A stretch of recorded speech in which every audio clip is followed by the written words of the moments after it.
Evil and Armed for Combat, we have a hands-on review of New Eternia Trapjaw, Skeletor's literal right mechanical hand man.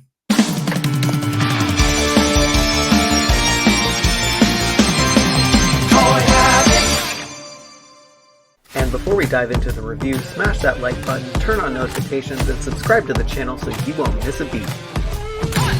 Hey everyone, welcome back to Toy Habits, and we are taking a detailed look at the New Eternia Trapjaw and comparing him to his Masters of the Universe Revelation and MOTU Classics figures. So let's start off like we usually do and take a look at the packaging. And this is the packaging that was revealed at SDCC 2023, and it looks amazing with the New Eternia branding at the bottom and also that huge hero image of Trapjaw on the front. And what I love about this box is the wraparound to the side panel, really joining those two together makes a really nice arrangement. And looking at the other aspects, he has a little cutout window where you can see the figure and some great illustrations of some sky sleds that are descending in battle. And taking a look at the side of the box, we see a gorgeous illustration of Trapjaw and it looks stunning.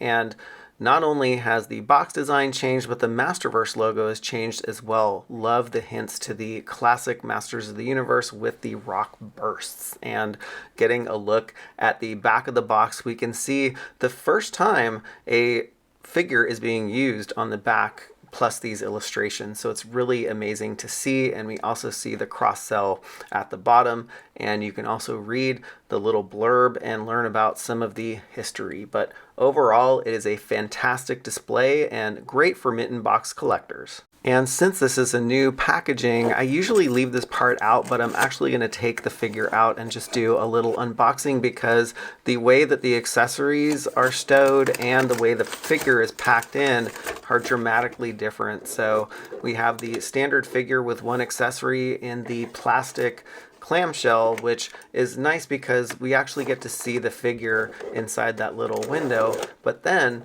if you look inside the box, the accessories are stowed and they are wrapped in a tissue paper, kind of like the G.I. Joe Classified series weapons are right now. And so basically just tear open that wonderful package. It's kind of like opening up a birthday present, so I don't actually mind it. Just make sure that you get all the accessories out and they are all accounted for. So let's take a look now at the figure in more detail now that he is out of the box.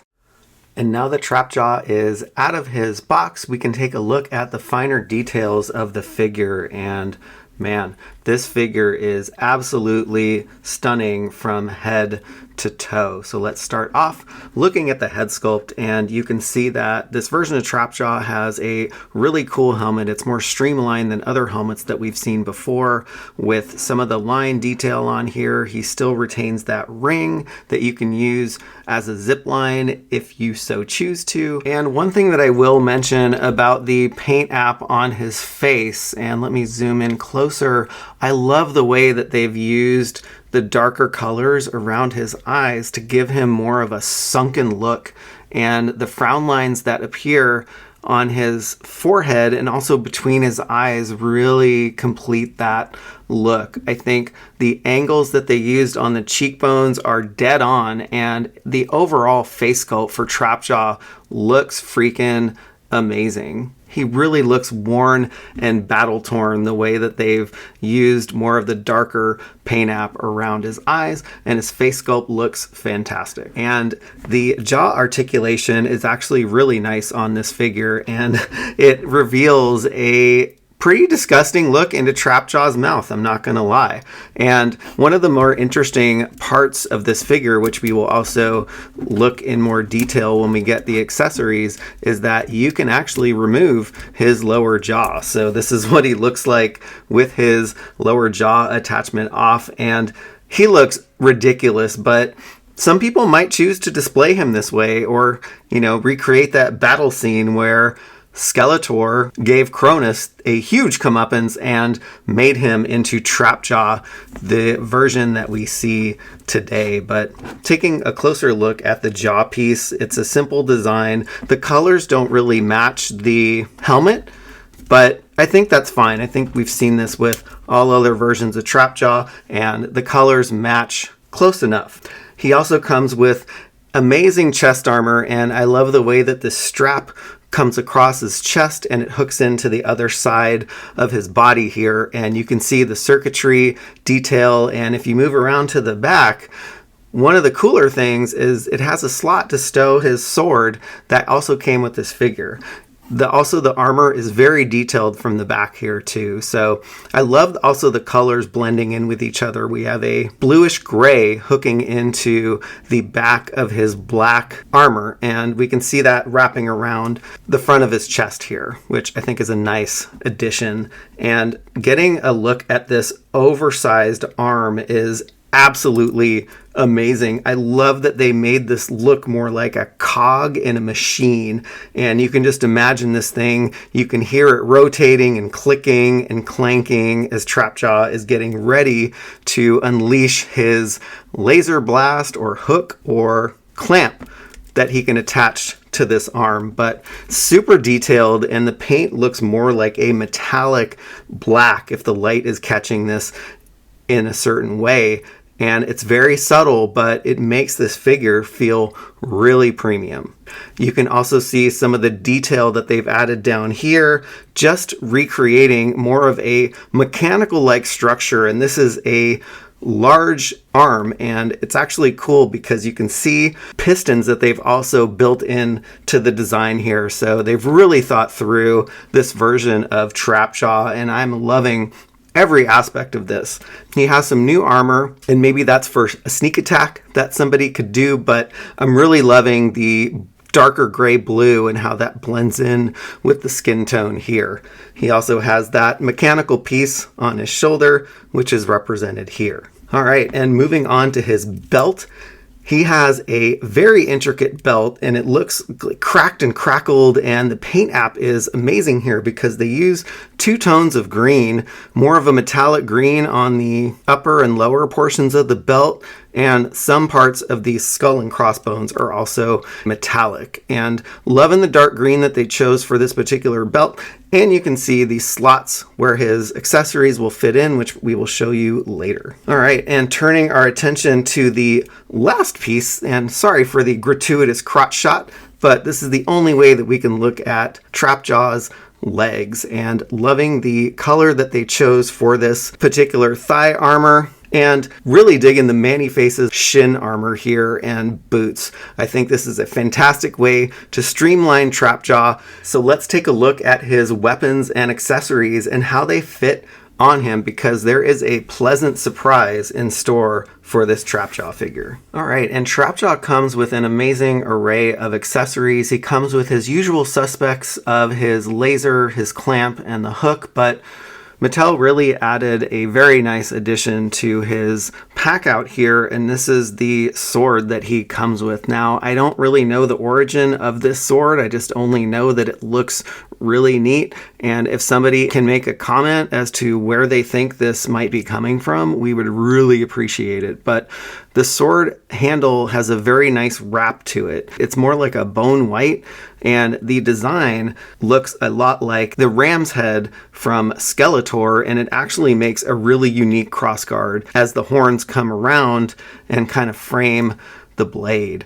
And if you look from the back, it's really interesting because I thought it would have been great to have the same design on the back, but if you actually really look at it, it's the back of the skull of the ram's head. So I think that's an addition that might not be needed here because it already looks great and pays homage to Skeletor in this particular piece. Now, you can also attach this sword to Trapjaw's mechanical arm, which we'll show you in a little bit. All right, so one of the drawbacks, if you want to call it one, with the sword is you can't stow all of his weapons on his belt because there are no more slots left, but I guess if you want to use the slot in the back where the swords are, you can actually just hang it there. So we'll just leave that there for now. And the handle of the blade really just fits in to the slot where the other weapons go. So it's a really odd look for Trapjaw. I don't know if I'd actually use this like this because I like the way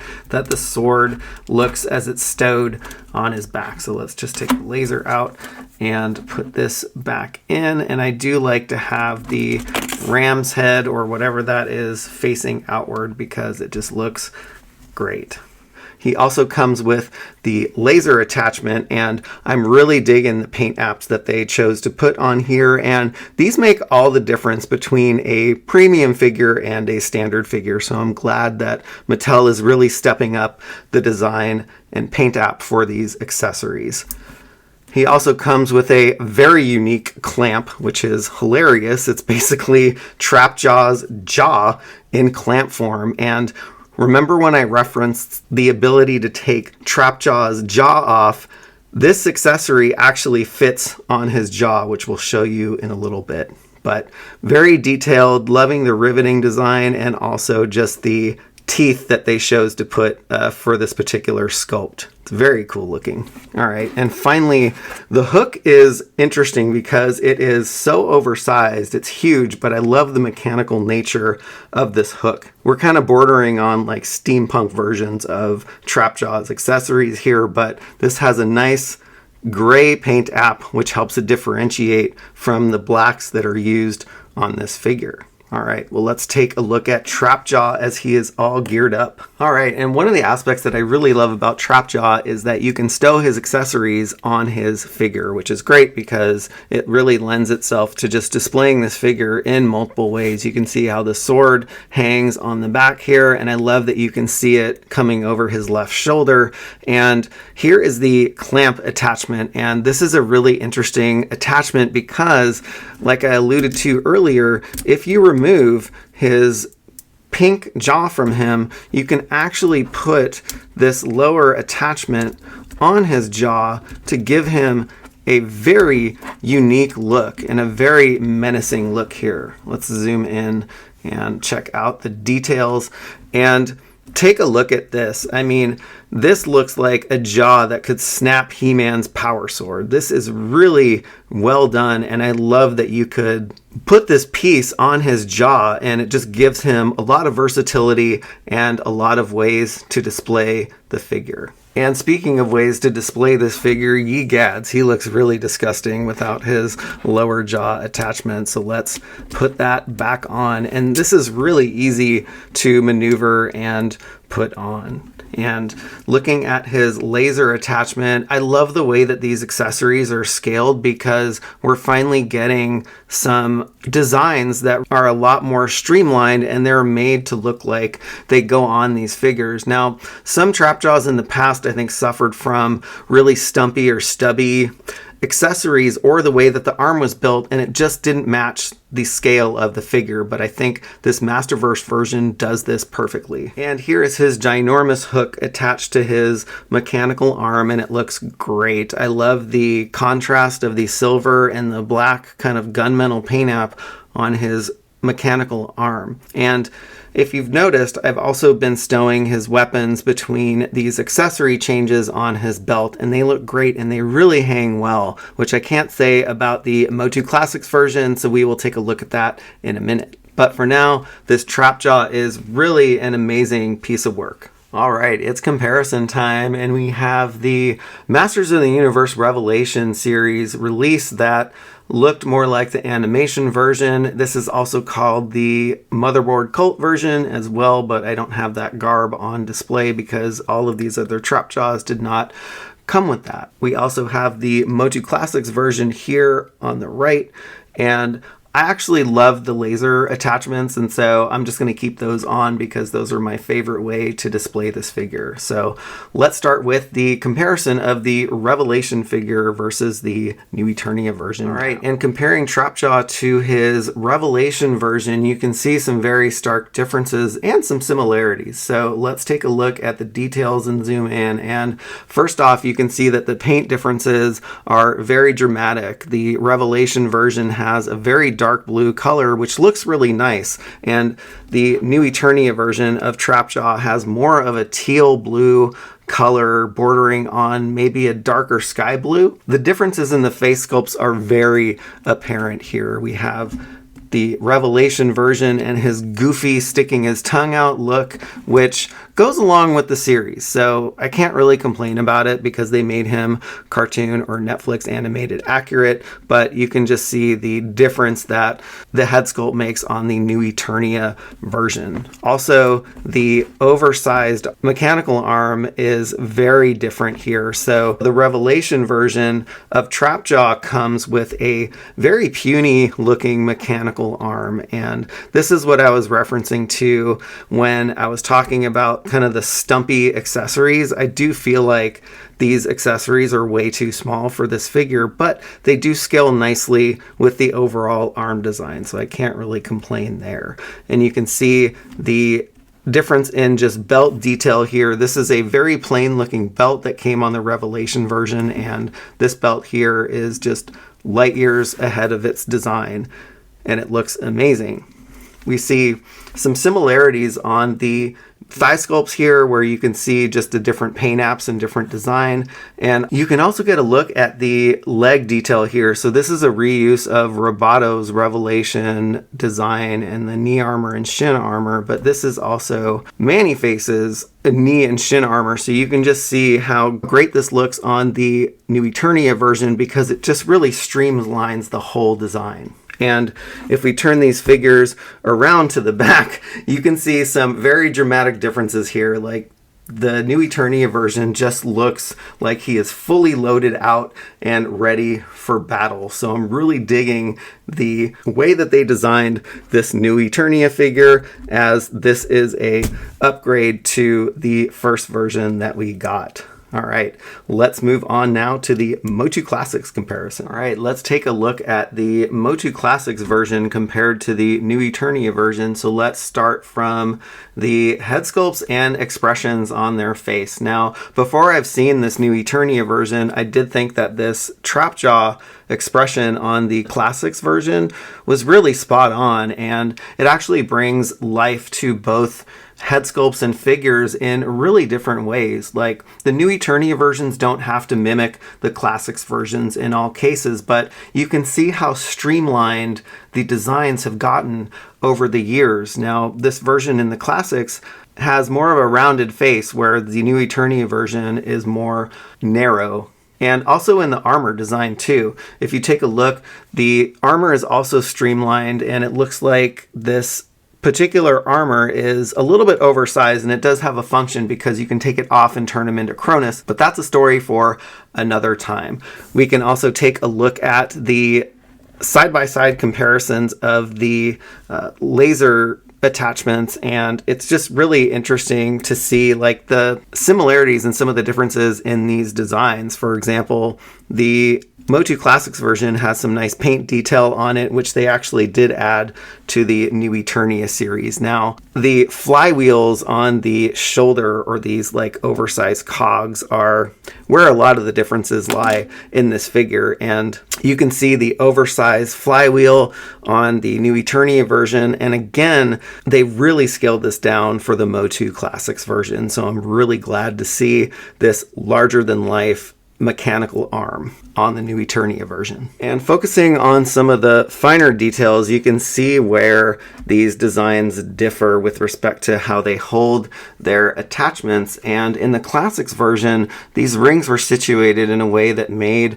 these accessories hang a little weird. They just don't hang down, they kind of hang to the side, and they fixed that in the new Eternia version by making slots that are facing the right direction. So he really looks fantastic with all of his attachments. And moving down to the legs, you can also see that the MOTU Classics version and the new Eternia versions both have streamlined designs in the knee armor, shin armor, and shoes. So it's really nice to see. And overall, these figures look absolutely stunning, and there's nothing wrong with the MOTU Classics version. It's just these figures are getting better and better over the years. And that wraps up the review of the new Eternia Trapjaw, and don't forget to visit our website www.toyhabits.com, where you can see an outstanding still image review and photo shoot done by yours truly, and let us know what you think about this figure in the comments below.